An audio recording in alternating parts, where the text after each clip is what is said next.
I turn right now to the phone lines, and I guess at the front end of a home and home, because as soon as this show is over, I'm sticking around to have a conversation for his program, Feherty Up Close, parenthetical from a distance.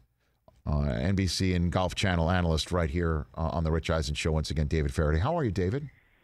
I'm doing fine, given the circumstances, Rich. I know. Is everybody fine in your family? Everybody good? Yes, everybody's fine. I have a son who is a correctional officer who has volunteered to be in the COVID-19 part of the prison. So that's a little bit of a worry, but, everybody's fine. Okay. Is there anything you'd be up for sharing on that? Again, I don't want to press too much on anything on the personal front, but that is something that we're hearing quite a bit about, our correctional facilities being at the forefront, right in the middle of this whole thing, David. Yeah, they are. They've been fortunate in Rory's establishment there in Denton County in Texas, and they only have one inmate at the minute. But you're right. In prisons around the country, it's been a huge problem. So I mean, it's a worry. There's no for any parent would worry about that. Sure. And then obviously what you're doing and what we're attempting to do every day is to take people's minds off things and continue to talk. Are you hearing anything about when you think the golf world might return? I know we've got that exciting Tiger, Phil, Peyton Manning, Tiger and Tom Brady match coming soon. But what are you hearing about potentially the return of the tour? Well, from what I understand, they're going to play the Colonial Tournament in Fort Worth without spectators, and that's, I think, June the 6th, I want to say. But I mean, playing without spectators, it's like having cornflakes without milk. I don't know. I think, I had an idea about this. The way to get a laugh track sure. on a sitcom? Sure. Could we pipe in applause or something like that? I don't know. I mean, we could. I mean, we could be the ones to give the golf clap too, David, Yeah, that's right. Yeah, exactly. We could do that. We could pipe it all in. Yeah. I mean, I think, to give it some sort of a feel of, as ridiculous as it might sound, I think it would sound better. So, I know that, though, that Tiger and Phil and Brady and Peyton Manning, that's going to go off without any fans either. But it's just four guys, I guess, going around, and I guess you could be socially distant and all that. I just can't wait. I mean, I do hope this does get pulled off in June, and then what the Masters may look like in the fall. I mean, it's just really all over the map. I just want to give you the floor and what you think this golf season could look like, David. Well, I mean, first of all, that Tiger's been socially distant for the last 25 years, wow. So there's not much difference there. I mean, that'll be fun to see that match. But golf is the ideal sport for social distancing, if you think about it. I mean, the chances of two players hitting it anywhere near each other are remote, yes. Unless you're at the the top end of the game. So, I mean, the golf courses here in Texas are open or opening, and people are playing. The cart situation is, there's a lot of golf courses are open for walking, or if you have your own cart, you can use it. That kind of thing. But the golf season, I mean, it's interesting to me how they're going to cover it with overlapping with football and every other sports. Is Jimmy Nance, is he going to be at the Masters, or is he going to be doing football? I think you can bet that he'll be there on Masters Sunday. I think did we ask him that question, Chris? We did. We did. He's going to choose golf. Yeah. Oh yeah. Yeah. Yeah, that's interesting. Yeah, he pretty much. Yeah, but let's hope. Who's going to cover what, and when are they going to cover it, and how are they going to do the timing of it? I mean, it's boy, there's a lot of moving parts to get in the right place. I wouldn't like to be in charge of it, that's for sure. David Feherty, host of Feherty Up Close from a Distance, which you can catch again on Golf Channel's YouTube page. New interviews being added weekly. I'm appreciative of the invitation to appear on this, and I'll be recording that later on with you, sir. What are the topics you talk about with people? I get that question all the time. Is what do you talk about when there's no actual live sports? So I'll give you that very same question, David? Yeah, well, it's more of a personal sort of a thing. I mean, how are you dealing with this situation? What are you doing? I mean, like, what did you do yesterday? And get into a little background, people as well. I've been doing some terrifying research on you. Terrifying research. Okay. Is there anything I can help you with? Is this a pre-interview potentially? Well, yeah, I suppose it would be, really, wouldn't it? Yeah. Well, David, I screamed at my kids for 3 hours trying to win Father of the Year.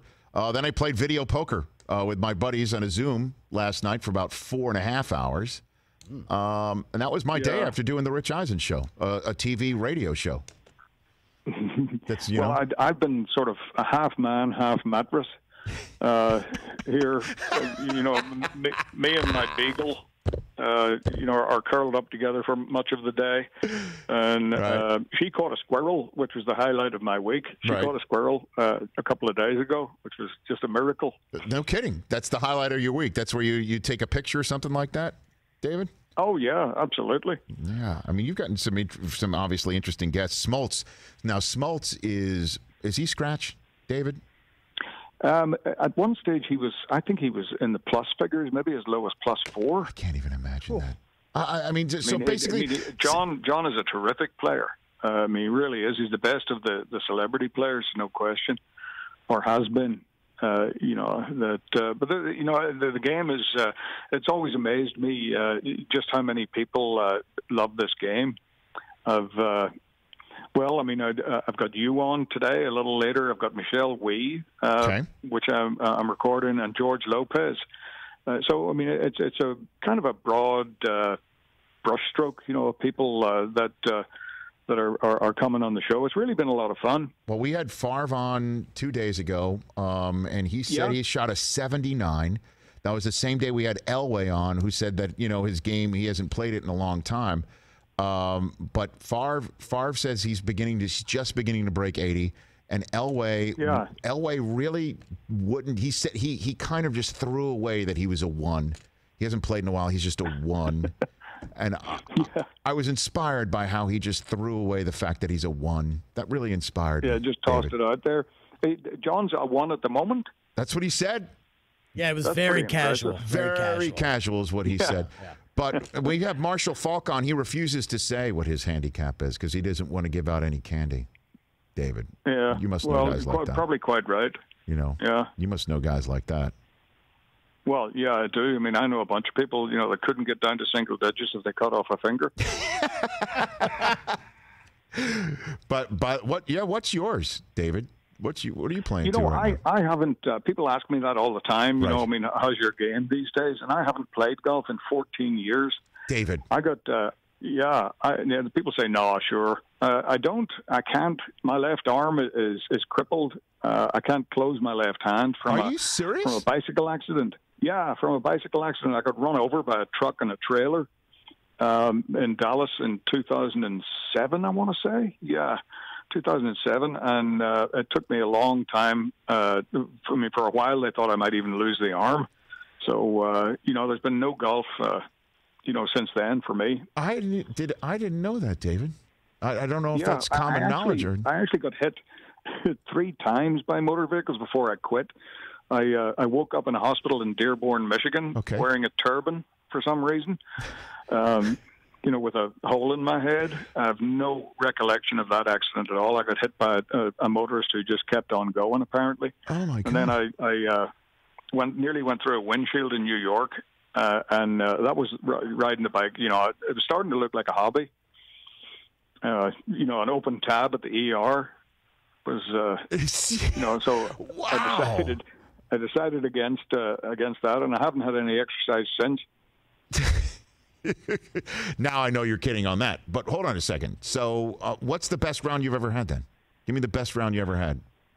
The best round I ever shot was from a blind hangover in the Catalan Open in eastern Spain. Yeah. And I shot 61 that particular day. I played with Alfonso Pinheiro.